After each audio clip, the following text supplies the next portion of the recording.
¿Cómo no?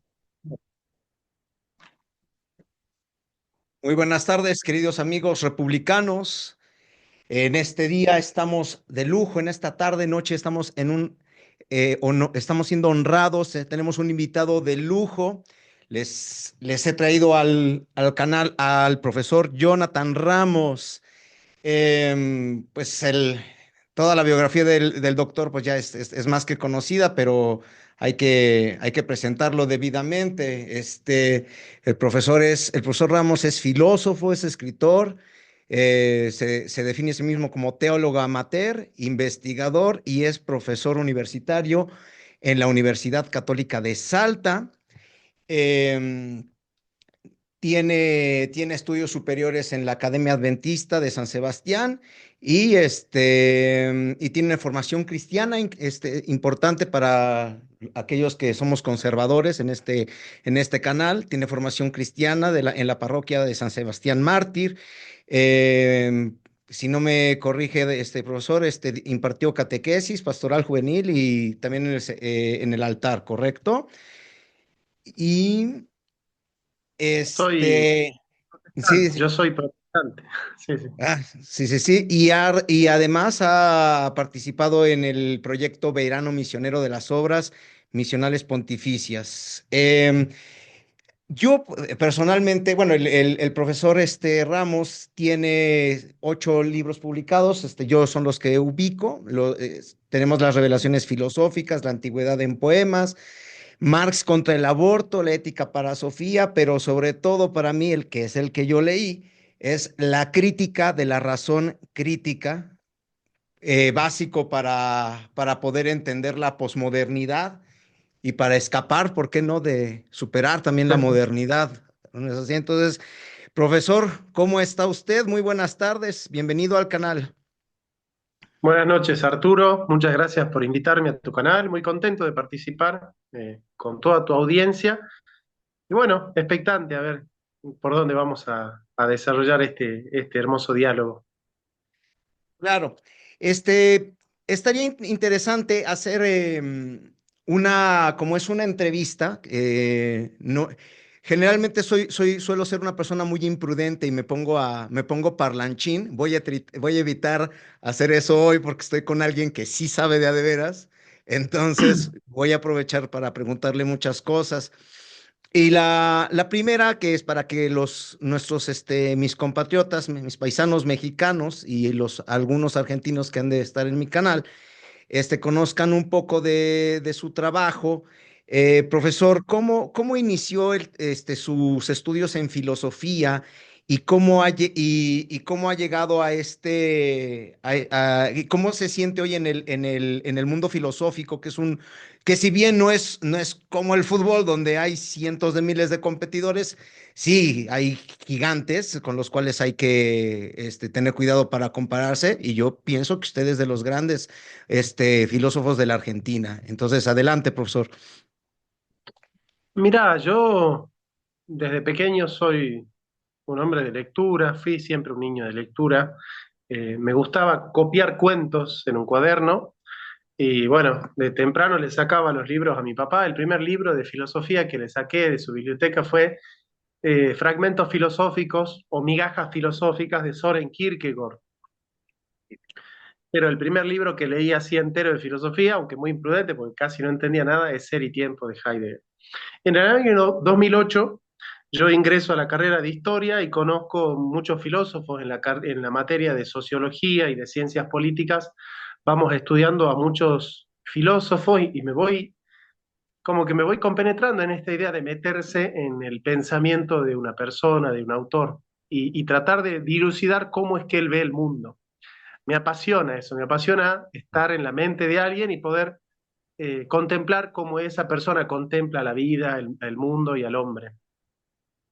Ingreso a la carrera de filosofía en el año 2011, termino en el año 2017. Eh, sí, en el año 2017 me recibo. Este, y bueno, ya en ese trayecto yo ya venía escribiendo muchos libros, eh, bueno, también sintiendo la necesidad de combatir al progresismo, a la nueva izquierda. Entonces se va juntando la vocación de escritor con la vocación de profesor y la vocación de militante. Y bueno, y es así que surge mi canal, Jonathan Ramos, donde comenzamos siempre dando la batalla cultural y obviamente tratando de defender los valores cristianos de Occidente. Y bueno, digamos que básicamente me dedico a eso, ¿no? A la difusión de la filosofía, a la investigación, a la defensa de la familia y de las dos vidas, y también a, a generar un espacio de pensamiento teológico que para mí también es importante. Muy bien, profesor. Tengo por entendido lo que he estudiado de su trabajo, si bien todavía no su obra, porque apenas he leído uno de sus libros, pero sí soy fiero consumidor de sus videos.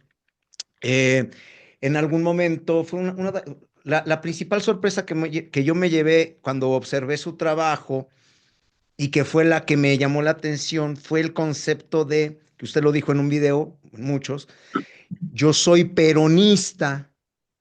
En México lo que diríamos, pero es peronista de veras. O sea, no en lo que terminó siendo el peronismo, que es lo que terminó siendo en México el régimen de la revolución con el PRI y la cosa esa que hoy es Morena, que eso, o sea, en Argentina lo vivieron hace 10 15 años y nosotros lo estamos viviendo en este momento, viene de una nación que viene de un importante progreso o proceso de autarquía, como lo es el peronismo. Y y usted empezó a platicar mucho del pensamiento del general Juan Domingo Perón. Eh, un pensamiento que a mí me resulta muy parecido en la praxeología al trabajo de, bueno, a la visión política del general Franco. A lo mejor usted ahorita me corregirá, pero en términos de la industrialización de la nación y de la visión y de sobre todo de la visión católica que se enfrenta a la masonería, a la francmasonería, a los masones libres. eh, Usted relata eso, entonces cuando yo escuché eso, me quedé, ¿qué es eso del peronismo que no es lo que es el peronismo que yo conocía? Entonces, cómo surge ese proceso, profesor? Adelante. Bueno, siempre se ha asociado más al peronismo, al falangismo, ¿no? Mirá, el peronismo es una filosofía profundamente humanista y cristiana. No es fascista porque no organiza al movimiento trabajador desde las fuerzas del Estado, sino que plantea un gobierno obediente de un pueblo libre, un pueblo que se organiza en la comunidad organizada, en los cuerpos intermedios, en aquellas organizaciones libres de los trabajadores. Eh, es económicamente capitalista, pero con una fuerte impronta ética cristiana de redistribución de la riqueza, ¿no? En este sentido, plantea una sociedad conservadora con valores cristianos, eh, antifeminista, antiprogresista, una sociedad bastante conservadora, pero con movilidad social, con redistribución de la riqueza, con justicia social. eh, Plantea la independencia económica, la soberanía política, la industrialización, el sistema proteccionista, una manera de equilibrar el libre mercado y el intervencionismo estatista del marxismo, ¿no? O sea, es una posición intermedia entre el libre cambio y el estatismo, no es propiamente estatista ni liberal. Regula los precios, pero no controla los precios. Sí, los regula a través de acuerdos que hace el secretario de Comercio.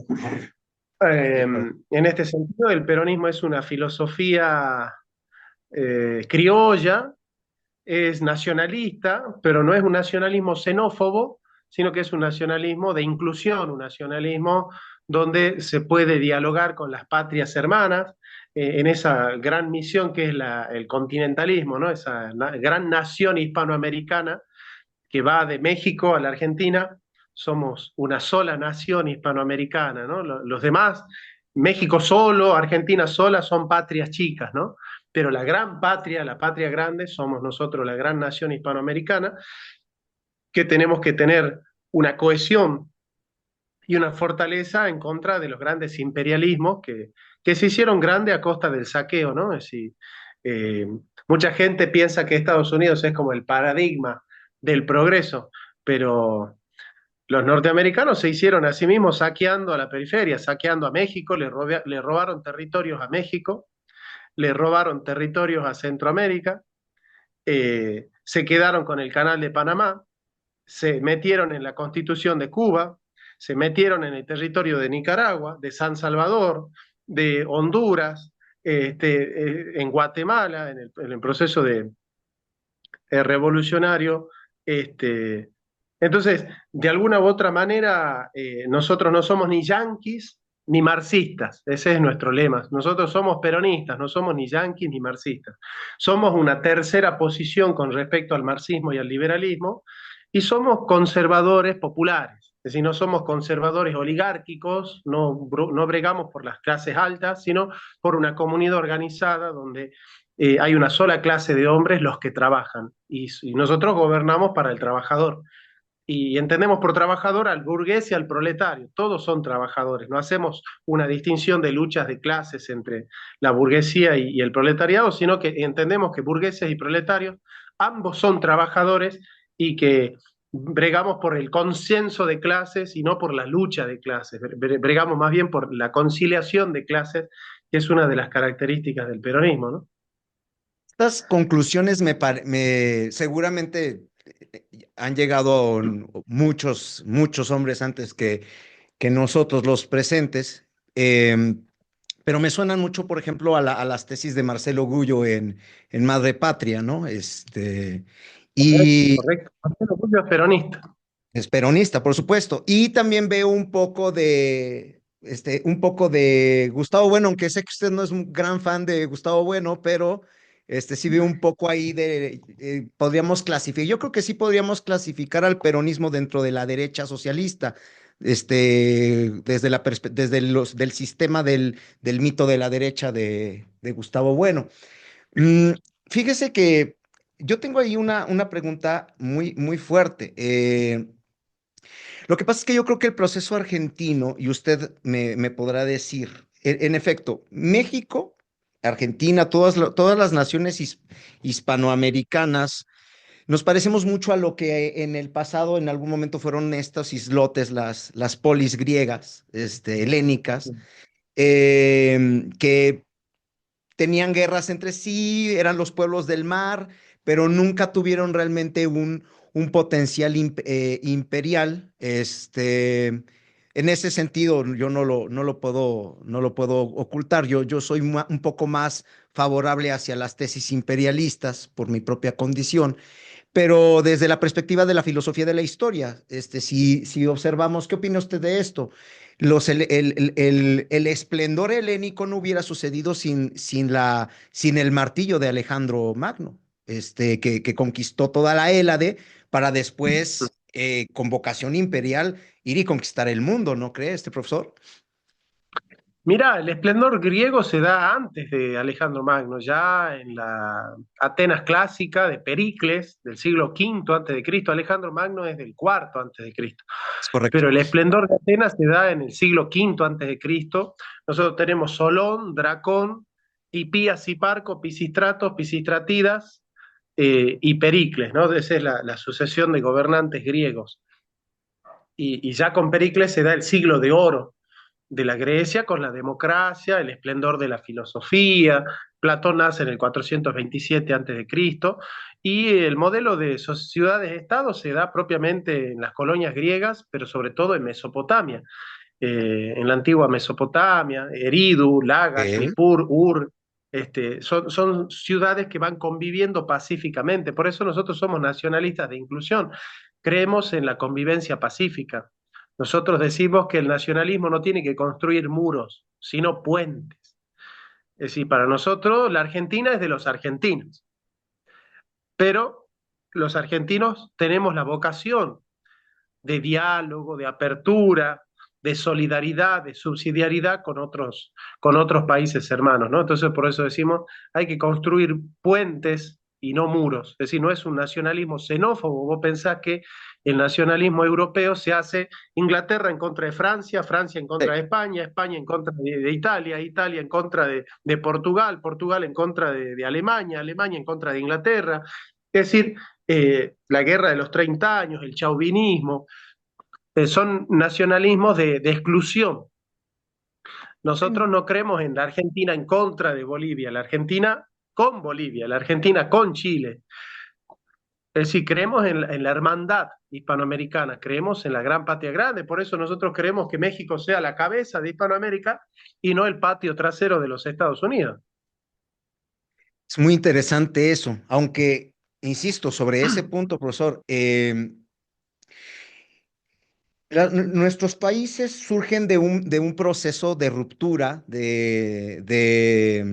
¿cuál sería la expresión? De disolvencia de un gran imperio que que no tenía la denominación de imperio, me gusta llamarle un imperio orgánico, que era, más no se sabía en la nomenclatura, que era la corona de Castilla y Imperio Español, llamado en estos tiempos como Imperio Español, em, y en el momento de su disolución, tras la conquista de Napoleón y la imposición de su hermano como primo hermano, usted corríjame, como rey de España, es el detonante de las guerras independentistas liberales masónicas en todo el continente, Sí.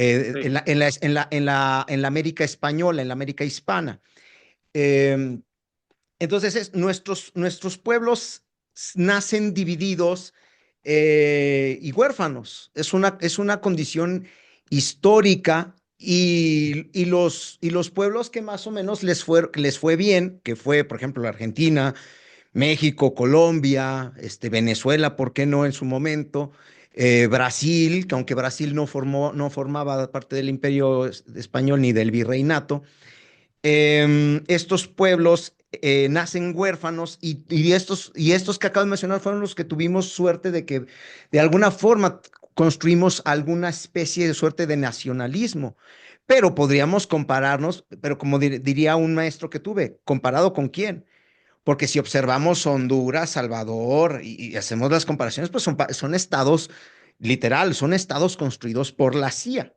Y que es donde ha sucedido este sinfín de gobiernos y golpes de Estado, donde han más sucedido, que en países como la Argentina o como México no ha sucedido tanto. Republiquetas bananeras son, ¿no? Donde se sucede el motín, decía. Sí, pero es Sí, de sí. eso es un asunto o sea, yo lo veo así, profesor. O sea, en su momento los galos, en su momento los pueblos bárbaros que eran conquistados por Roma en su momento, pues veían a Roma como el poder opresor imperial, a final de cuentas. Eh, sí creo que los Estados Unidos han cometido grandes calamidades, pero no muy diferentes a las que cometió el comunismo soviético, el imperialismo soviético. Claro. Lo que pasa es que Rusia no se ufana de ser el gran modelo de civilización.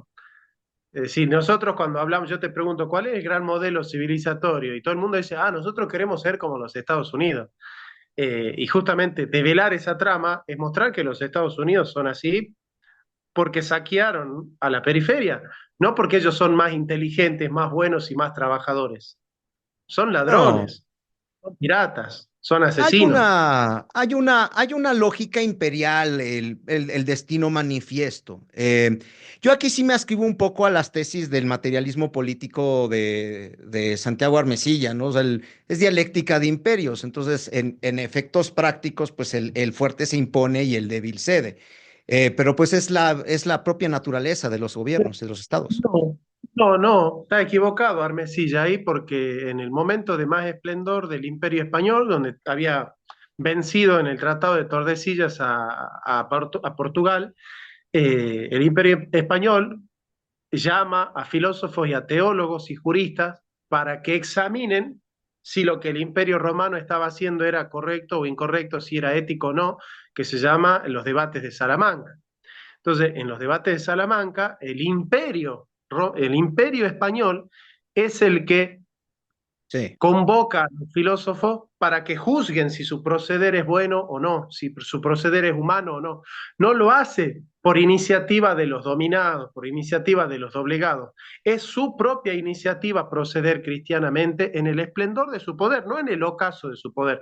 Digamos, no es verdad que los imperios tienden a expoliar a las colonias de manera necesaria. Es decir, porque eso sería quitarle la responsabilidad moral a las políticas y quitarle la responsabilidad moral a los gobernantes, a los reyes, a los emperadores. El emperador, si es cristiano, puede gobernar cristianamente. Es decir, no es cierto que en la dialéctica de los imperios se dé el proceso centrípeto y centrífugo de concentración de poder y de exclusión en función de la dialéctica de colonización. Eso yo creo que es una tesis dialéctica propia del marxismo, al cual yo no puedo suscribir de ninguna manera. Mi metafísica, mi filosofía de la historia, mi ética, mi antropología filosófica no me permiten ser marxista dialécticos en ese sentido. Obviamente que Armesilla es un marxista dialéctico, por eso sostiene el pensamiento dialéctico, pero yo creo en un pensamiento ético, no dialéctico. Yo creo en la responsabilidad humana, no en el movimiento de la historia. Como decía Gianvita Vico, la historia tiene corsi e recorsi, idas y marchas y contramarchas. Y en todas esas marchas y contramarchas hay un planteo ético, no solo teleológico. Sí, la pregunta no es solo hacia dónde se dirige la historia, como si la historia marchara ineluctablemente hacia un punto determinado.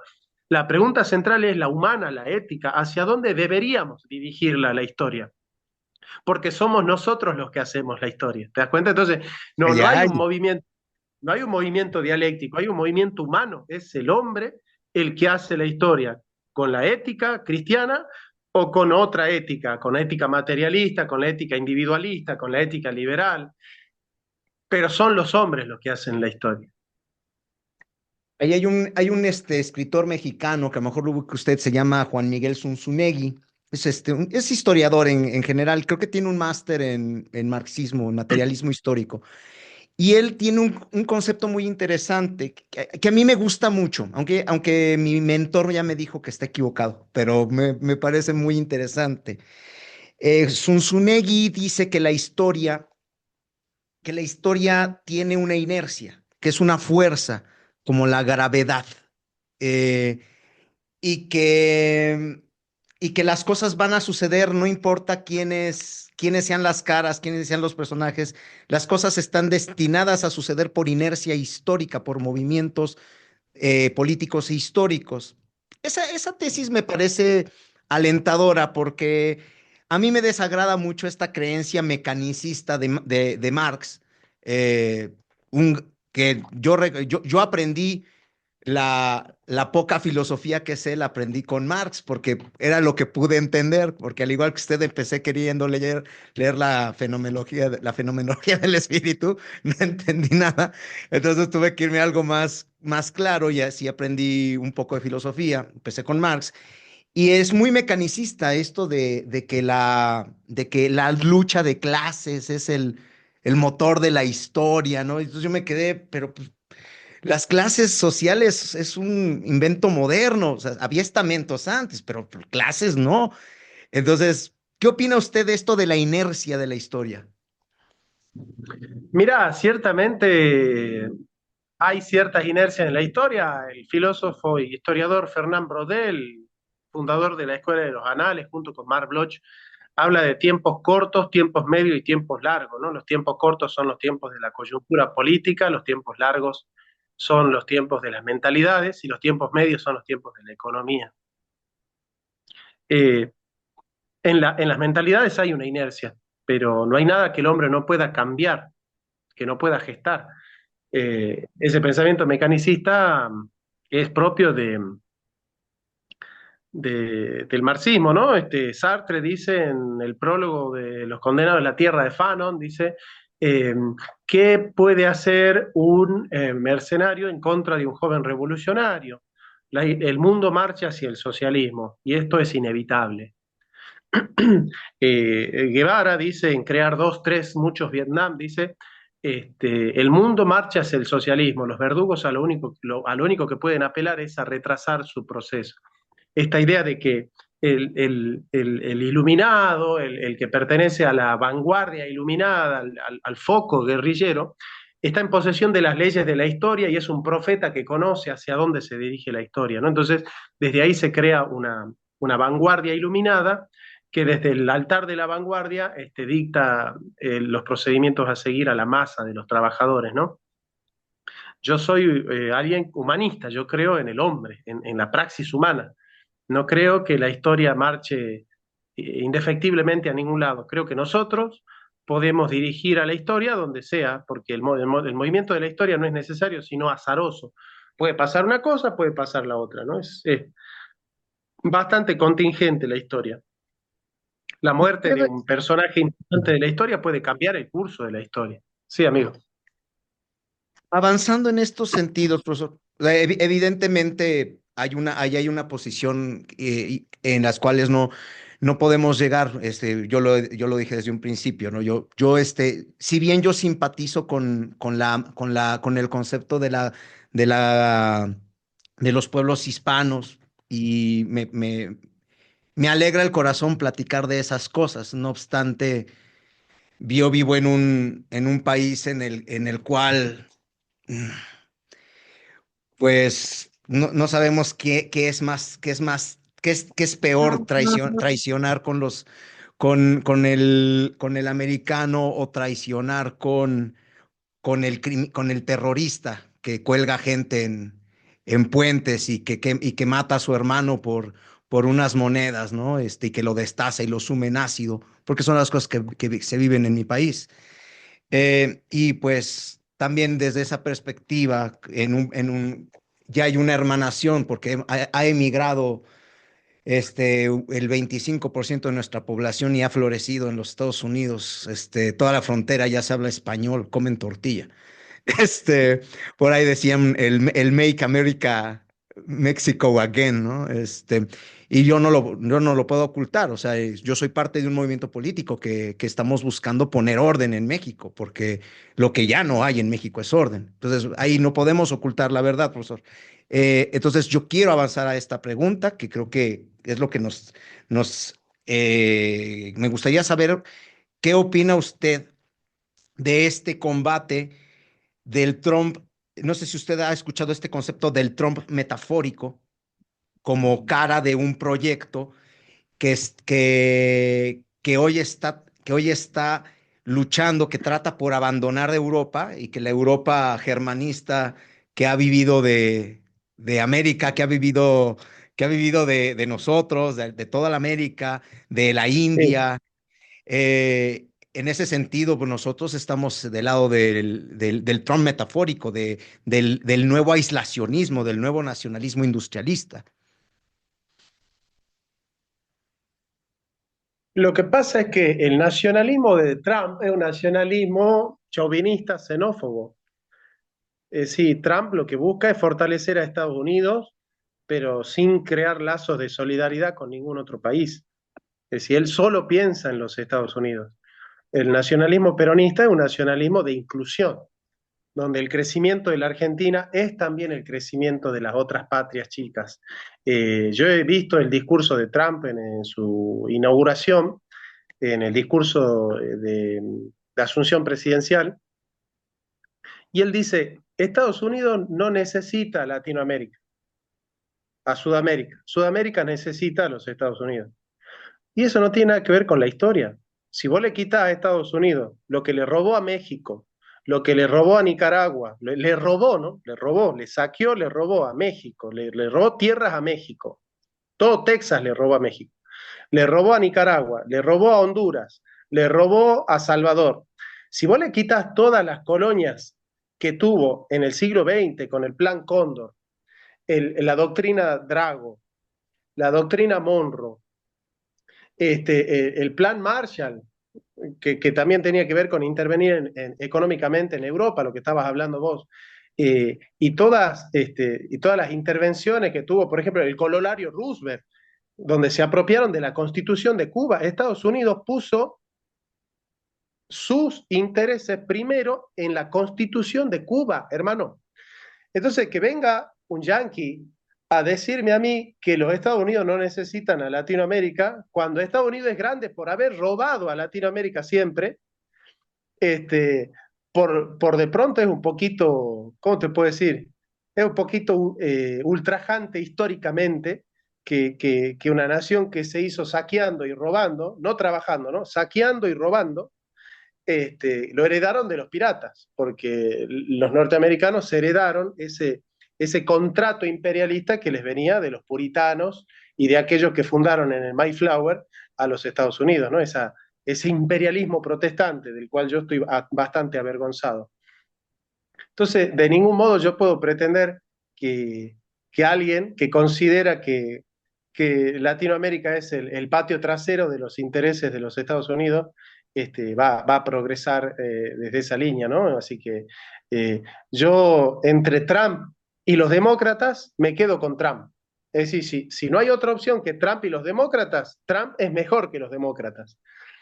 Pero, pero yo creo que es momento de que el nacionalismo no sea un nacionalismo xenófobo, chauvinista, dialéctico, sino un nacionalismo humano, un nacionalismo cristiano.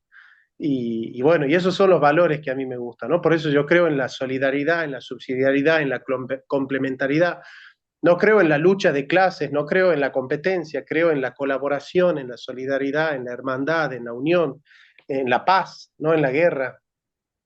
Eh, y bueno, son los valores que yo predico, son los valores que yo defiendo, así que no me entusiasma mucho Trump, no me entusiasma mucho Trump. Pero bueno, si Trump puede frenar el feminismo, si Trump puede frenar la ideología de género, el avance del aborto, ya está, con eso me parece que ahí andamos. Después la agenda política, la agenda económica, la agenda filosófica que tiene Trump en la mente es de un Estados Unidos cada vez más imperialista y yo, por ser peronista y por ser hispanoamericano, soy antiimperialista porque el pensamiento hispanoamericano esencialmente es de alguna manera nacional, liberal en cierto punto y antiimperialista. Eso es una de las tesis centrales del pensamiento hispanoamericano y bueno, no me entusiasma mucho Trump, pero bueno, deseo que le vaya bien en esa agenda anti-woke que tanto combato yo y ojalá que él en ese sentido pueda hacer todo lo necesario para erradicar esa colonización mental e ideológica y espiritual que implica la agenda woke en el mundo, ¿no? Esta agenda woke no será la antesala, profesor, de una filosofía, no sé si llamarla filosofía aún, pero puede ser el transhumanismo, que es peligrosísimo. No será la antesala de eso, en realidad a lo que nos estamos enfrentando es a eso. Sí, claro, claro que sí, al transhumanismo, a la inteligencia artificial y a la inseminación artificial y a la robótica y a todo eso que va reestructurando la vida humana en función de la tecnología. Para mí lo que tiene que estructurar la vida humana no es la técnica está al servicio de la vida humana, pero no la vida humana Sí, al servicio de la técnica. Es decir, por es supuesto. la dignidad humana la que tiene que marcar el horizonte del progreso, no la técnica ni el progreso tecnológico. El hombre no puede estar al servicio del progreso tecnológico. Por eso la agenda de Elon Musk, que es una agenda de alguna manera técnica, tecnológica y Oh, transhumanista sí. en ese aspecto, es bastante peligrosa. Así que yo veo con preocupación la cercanía de Milley con Elon Musk, este, y yo espero un liberalismo más humano, más humanista, menos despersonalizado, ¿no? Es que ahí se trae en términos de de la ciencia ficción. Antes de preguntarle sobre don Javier Milei, sí me gustaría que pudiéramos conversar un poco, profesor, de este tema de la ciencia, de la ficción filosófica, porque me resulta un tema interesantísimo. No sé si usted llegó a ver las nuevas películas de la saga de Alien. No, eso no. Écheles un ojo, Prometheus, estas. Y la pregunta es, o sea, más allá de lo que creamos, nos guste o no nos guste, estaremos en antesala de que probablemente en 100, 200 años, em, las mismas necesidades de recursos y de exploración espacial que estamos ya en el inicio de la era espacial, como ya conectada más allá del logro metafórico de haberlo hecho, sino ya de la economía espacial. Entonces, los tiempos estelares, usted lo sabe, profesor, son largos. El ser humano que muere, que vive poco, eventualmente no va a ser eficiente para ese mundo espacial. La lógica impera en este caso de que sería más eficiente o no por ampliar la vida de formas artificiales y que el ser humano, así como el ser humano evolucionó cocinando sus alimentos, utilizando instrumentos y nos constituimos como somos hoy, eh, ¿no sucederá algo similar de nuevo a través de la misma técnica? No, porque siempre fue la técnica al servicio del hombre. Ahora se invirtió la fórmula, ahora es el hombre al servicio de la técnica. Ese es el mundo moderno. Mengele, esta idea de que en nombre del progreso de la ciencia se puede matar gente, se puede sacrificar a muchos, en nombre de la ciencia, en nombre del progreso científico. En nombre del progreso nosotros podemos matar niños por nacer, por la sobrepoblación. En nombre del progreso científico tenemos que matar a mucha gente y controlar la población, como decían este, los maltusianos. En nombre del progreso científico se puede sacrificar a muchos embriones por la inseminación artificial, la fecundación in vitro. No, yo no estoy dispuesto a sacrificar a ningún ser humano en pos del progreso científico. Es decir, yo no creo que el hombre esté al servicio de la ciencia, ni la técnica. La técnica y la ciencia están al servicio del ser humano, de la dignidad humana, de la naturaleza humana, de la vida humana, del sentido humano de la vida. Eh, y, y soy un humanista, soy un humanista. Yo no creo en el progreso tecnológico, yo creo en el progreso humano que se vale de la técnica. Pero a mí no me interesa el progreso tecnológico. ¿Para qué quiero que mi hijo crezca en un rascacielos si no sabe ordeñar una vaca, no sabe disfrutar el ocaso de un atardecer, eh, si no sabe ver cómo nace un pollito de un huevo, cómo fecunda un animal? Es decir, no me interesa, no me interesa a mí ese mundo. Ya lo decía Schopenhauer, a veces este, eh, los momentos, a veces los conservadores son progresistas y los progresistas son conservadores, ¿no? Y hoy no me parece nada más conservador que nacer en un rascacielos y no ver nunca el atardecer. Y me parece que es totalmente revolucionario hoy amar la vida, cuidar el agua, cuidar el aire, eh, cuidar a los animales, amarlos, amar a los hombres, amar la vida. Eso me parece que es revolucionario. No soy animalista, no soy naturalista, no pertenezco a ninguna de esas organizaciones. Creo en la vida, creo en el ser humano y creo en el bienestar, creo en el ecosistema, creo en el equilibrio natural y no caigo en ninguna ideología. Este, no hago del animal una ideología ni a favor ni en contra, no hago de la naturaleza ni una ideología ni a favor ni en contra. Yo soy un promotor de la dignidad humana y de un hombre que es parte de la naturaleza, que viene de la tierra, polvo eres y al polvo volverás, ¿no? Viene de la tierra y vuelve a la tierra. Somos parte de la tierra y somos trascendentes porque nuestro espíritu viene de Dios. Entonces somos seres que vienen de la tierra y del cielo. Nosotros somos la síntesis entre la tierra y el cielo. Y yo soy un humanista cristiano. Creo en el plan de Dios de la creación, creo en el modelo que ha creado Dios para la creación y creo que el enemigo de Dios quiere alterar el orden natural de las cosas y el orden de la creación este, para destruir a la raza humana, ¿no? Entonces, yo miro con bastante peligro todo eso porque a mí no me hace más feliz estar más cómodo, tener un celular más grande o más chico, tener un auto más ligero.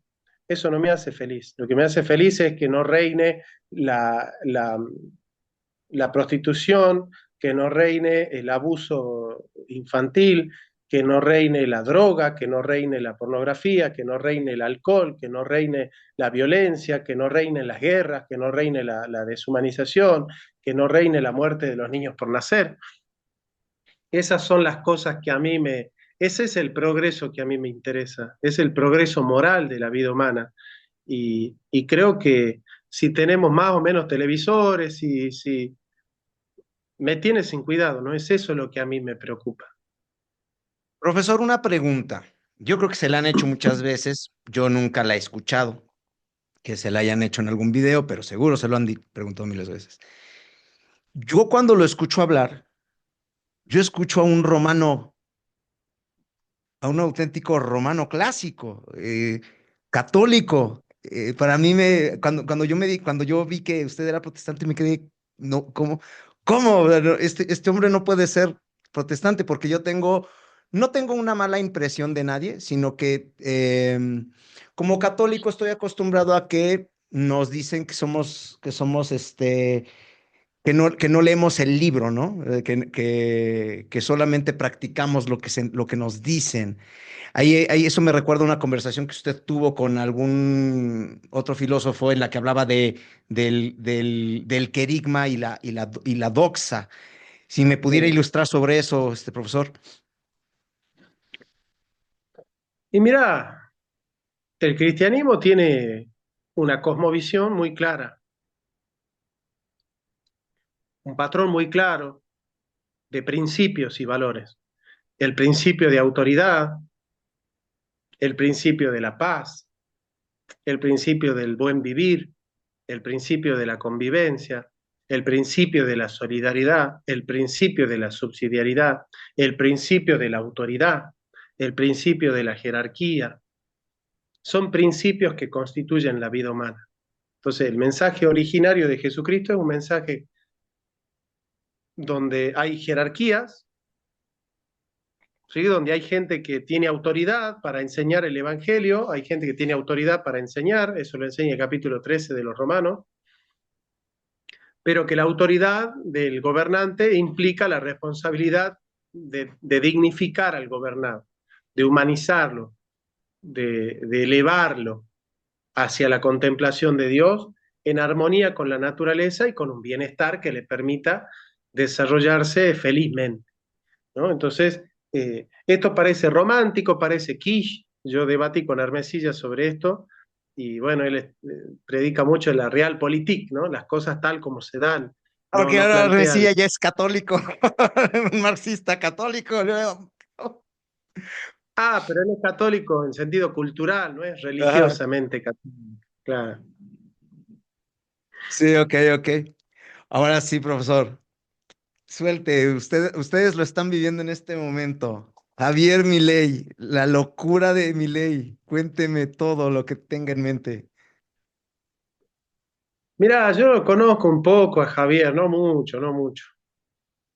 Me parece que es un muchacho que tiene ideales muy fuertes, que trata de mantener su coherencia, se nota que él lucha mucho por mantenerse coherentemente, ¿no? No es alguien que le da lo mismo la coherencia o la incoherencia. Es un hombre que cultiva sus amistades, que es bastante fiel a sus amigos, a sus amistades, y alguien que vive de su trabajo. Aunque él es un liberal, él hace negocios y lo dice abiertamente, ¿no? Yo soy un empresario, yo cobro por mi opinión, hago lobby, soy un lobista, soy un... Pero bueno, él es honesto dentro de su paradigma, digamos. Me parece que le falta tener cintura política, tener la posibilidad de hacer política verdaderamente, de ser un político eh, que maneja el discurso, el escenario político, los momentos políticos. Eh, Creo que está cometiendo muchos errores de autoritario, se está peleando con mucha gente que lo apoyó mucho. El que a mí más me dolió es la pelea que tuvo con Ramiro Marra. Creo que está bajando la inflación en la Argentina, pero a costa de una estanflación, de que no se produzca realmente en la Argentina, ¿no? Eh, Porque bueno, al bajar la demanda, bajan también los precios, pero de una manera artificial porque se pincha la economía. Ujú, Entonces yo creo que se ha rodeado de gente que tiene otros intereses, no tenía una plataforma de gente adecuada para poder gobernar. La gente que lo acompaña en general es una gente bastante incapaz. Así que creo que la buena intención no creo que pueda alcanzar. De todas maneras, su gobierno es mejor que el anterior, el de Alberto Fernández, y espero que la gente lo siga votando si es que no hay otra opción mejor que la de él. Espero que aparezca una opción mejor que él, pero claramente el kirchnerismo no es una mejor opción que la de Javier Milei. Así que creo que cuando impacte los resultados de esta baja de la inflación en la economía y pueda desarrollarse un crecimiento progresivo del trabajo, la industria y la producción, creo que la Argentina puede repuntar y ojalá que él no abra indiscriminadamente el comercio, porque eso significaría una pérdida de la industria nacional y de muchas eh, fuentes de trabajo. Entonces, creo yo que él, si tiene cintura política, se va a dar cuenta que no es momento de abrir indiscriminadamente la economía, ni levantar el cepo, que es lo que él quiere hacer, ¿no? Porque el dólar va a haber una inflación en dólar tremenda. Así que nada, la eso, ideología. creo yo que si se mueve desde un punto de vista más práctico y con más cintura política, le puede encontrar la vuelta. Yo deseo que le vaya bien, sin lugar a dudas. Pero lo noto que le tienen aprecio, o sea, vaya, porque yo cuando he visto su trabajo, profesor, manejó un concepto muy interesante hace tiempo de combatir y escapar de la ideología que no es de nosotros. Creo que usted lo manejaba, que no es de América, sino que es filosofía europea. Mm, pero tengo bueno, adelante, explíquenos eso, porque de hecho yo una vez le pregunté sobre eso por correo.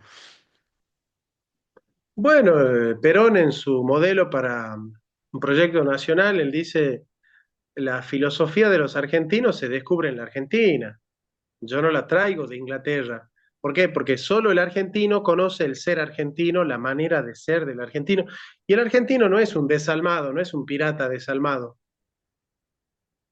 ¿Me entendés? O sea, la ideología norteamericana es una ideología de gente desalmada, que puede expropiar, que puede matar libremente, que puede meterse en la constitución de Cuba y poner artículos en la constitución de Cuba, colonizar a Latinoamérica con la United Fruit. Pero los argentinos, los peruanos, los bolivianos, los colombianos, los chilenos no tenemos esa mentalidad así imperialista, pirata, saqueadora. Somos gente más humana, somos más cristianos nosotros. Entonces, nosotros no podemos traer ideologías egoístas en un continente donde nosotros cristianos creemos en la solidaridad. ¿Te das cuenta? O sea, una filosofía argentina tiene que ser una filosofía humana, solidaria, una Pero, filosofía humanista, que crea en la dignidad humana y que fortalezca el bienestar del trabajo del argentino y de la mano de obra argentina. Entonces, ahí es donde yo veo que filosofías foráneas, filosofías extranjeras eh, que no surgen de ser hispanoamericanos, no tienen mucha raíz, no calan hondo. Los argentinos no se hicieron liberal cuando votaron a Milei. Lo votaron por otras cosas, pero no porque los argentinos son liberales. No, el argentino no es liberal, el argentino es peronista. Eh, como en Mayoritariamente. México, como en México el mexicano es priista, aunque no podemos negar la raíz de, del fascismo de Plutarco Elías Calles con el comunismo de Lázaro Cárdenas, y Sí, que este proceso autárquico que fue el régimen de la revolución. Pero, claro. profesor, la pregunta entonces es esta. ¿Qué sucede por ejemplo, veamos el proceso de Venezuela?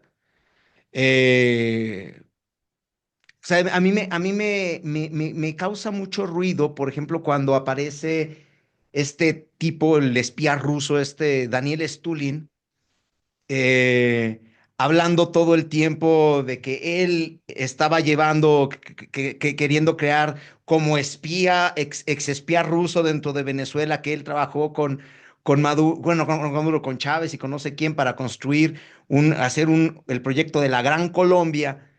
Y yo estaba escuchando eso y me acordé de Enrique Dussel de México, de mi país, que es el padre del socialismo del siglo XXI. Y dije, Dios mío, Ruso, el socialismo del siglo XXI es lo que hoy está en Venezuela y tú lo metiste en las venas y hoy estás hablando de que ese país está destruido y al mismo tiempo también profesora, estas son reflexiones etéreas, rapidísimas, y me brinco a otra. O sea, la Argentina ha sido un país importante, es un país importante. Mi país fue un país muy importante. Hoy estamos venidos a menos, pero somos países importantes, en el margen en el que nos movemos. Y hemos hecho y hemos peleado y hemos mantenido nuestra autarquía, nuestra cultura, nuestros sistemas económicos como hemos podido. No hemos colapsado. ¿Por qué seguimos también disculpando, por ejemplo, al régimen cubano? Son unos ladrones, son unos narcotraficantes como los que hoy están gobernando mi país. ¿Qué tiene que decir de Sí. eso, profesor? Lo que pasa es que Cuba entró en lo que se llama una revolución congelada, donde el revolucionario se convierte en el nuevo oligarca, ¿no? El famoso Politburó de la Unión de Repúblicas Socialistas Soviéticas.